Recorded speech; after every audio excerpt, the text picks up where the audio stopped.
Yanis Varoufakis is another incredibly brilliant mind. If you're not familiar with his work, I implore you to check it out immediately. You'll do yourself a really big favor. But he spoke on the Ukraine-Russia situation, and he talked about diplomacy and how we can and should move forward in order to possibly prevent this from escalating any further. Take a look. Over the world.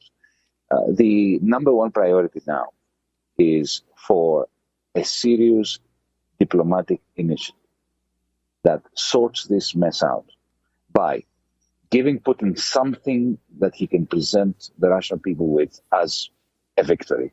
And that's something that would not have any costs for anybody around the world, would be for a declaration by NATO, by the United States, that Ukraine will not become a member of NATO, in exchange for troop withdrawal from the side of Vladimir Putin, that he takes back that he stops, seizes all hostilities and removes all troops from Ukrainian soil. I believe that that would be potentially the foundation for a peace deal that would be in the interest of humanity, not just of the Ukrainians. Both sides need to take a step back. Of course, the major step back must be Putin's, but the United States, and I'm mentioning the United States because the European Union is non-existent, it has rendered itself non-existent. The United States has to make a deal that involves a kind of neutrality for the Ukraine. The United States is never going to send troops to Ukraine, will never prevent Putin from trampling upon the rights and lives of the Ukrainians. At least declare that and make this part of the bargaining process by which the people of the Ukraine will be liberated from Russian troops. War is back on the continent that was promised by our European Union, that war would never be back on our soil. Vladimir Putin is to blame entirely for taking this step, but at the same time, NATO must be condemned for creating the circumstances leading to Putin's escapade in the Ukraine. We have to stop this war right now, and we have to work very hard to stop any NATO escalation. We have to create international solidarity in order to ensure that the people of Ukraine live in peace, not under the boot of any army, and for NATO to keep out of Europe, and especially Eastern Europe, as, let's not forget, George Bush, senior George Bush, had promised Mikhail Gorbachev. That was incredible. Once again, that was Yanis Varoufakis speaking to, I believe that was Democracy Now! And essentially what he has to say is something that I've seen other people elaborate upon, but maybe he did so just a bit more accurately and concisely.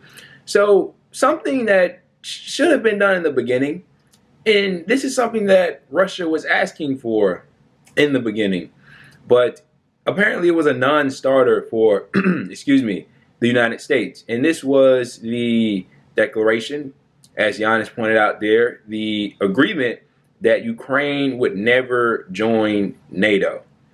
And I mean, you got to ask yourself why the U.S. is on a principle not declaring that they haven't done already. I'm not saying it can't happen, but they haven't yet declared that Ukraine will never join NATO. I believe Mr. Zelensky, Ukraine's president, even spoke of joining NATO as if it was something that was now in doubt. But let's leave him to the side for now. But before I really get into Yanis's point here, you know, this entire situation reminds me of something. Putin went into Ukraine and he cited reasons for national security. Where have you heard that before, this national security? Well, you've heard it here at home. We have to go into Iraq for our national security. We have to go into Afghanistan for our national security. National security, national security. And the reason cited, oh, well, 9/11. And then you realize, well, most of the people, the hijackers that are responsible for 9/11 are from Saudi Arabia. Saudi Arabia is one of our biggest allies who, need I remind you, or in case you aren't aware, I'll make you aware, aren't acting like such the ally right now, with their posturing towards Russia in this entire situation. It's quite hilarious to see, to be honest, because the U.S. snuggles up to regimes like Saudi Arabia, helping them fuel a genocide in Yemen, giving them multi-billion-dollar weapons deals, and they basically get pissed on by that regime when they expect them to do something for them. I mean, it's hilarious. It's hilarious. Anyway, I mean, you just don't expect that type of stuff to happen. But look, that happened, right, with Iraq and Afghanistan, and it's similar to what's happening in Ukraine, except there's one difference. Ukraine isn't thousands of miles away from the United States, like Iraq and Afghanistan were, or from Russia, like Iraq and Afghanistan were from the U.S. I'm not somehow justifying and saying what Putin is doing is right. Of course not. It's illegal. It shouldn't be happening. He should be condemned to the utmost for it. He should leave immediately. But there is that similarity, although there is a difference. I'm just stating the facts. You make of it what you will. But what Yanis has to say, I thought, was pretty much right on the dot. You know, there needs to be, and I like the way he phrased it. Give Putin something to take home and basically do a victory lap over. Like, look, man, the U.S. has looked like idiots. The West has looked like idiots throughout this entire thing. They called an invasion like 3 times before it actually happened. Remember, they kept saying, oh, the invasion will be today. The invasion will be today. Essentially, our mainstream media has been calling for war with Russia, nuclear war, which is the end of humanity, because they're insane. But that's what they've been doing. And, you know, the U.S. has done all this posturing, all this tough guy talk with their sanctions and, you know, we'll stand up to Russia. And they went in anyway when this could have been avoided. Possibly. Who knows? Maybe he would have went in anyway. I don't know. I don't know his intentions. I'm not in the head of a Mr. Vladimir Putin. I'm just a guy speaking through a camera telling you my honest and genuine opinion. But the fact that those things weren't tried is absolutely asinine, but they can still be tried. And like I was saying, I like the idea of how Yanis phrased it. You know, let him go back to his people with the declaration from NATO and from the U.S. that Ukraine will never be a part of NATO. We will never send troops to Ukraine. That has to be among the promises as well. No military operations around Ukraine near the Russian border, because those indeed are acts of aggression and they shouldn't occur. And there should be an agreement made that those things will no longer happen, and then see where Putin takes it. Because it seems like he's maybe open and willing to discussion. I'm not sure. I'm not sitting beside the man. But I like what Yanis had to say, and that is indeed something that needs to be tried. But this is an insane situation. You're going to get a lot of takes. I've tried my best to stay updated on this and be as accurate and concise and, above all, honest as possible. It's not that difficult for me to do. For some, that might be different, but at the very least, here you'll get an honest take and opinion.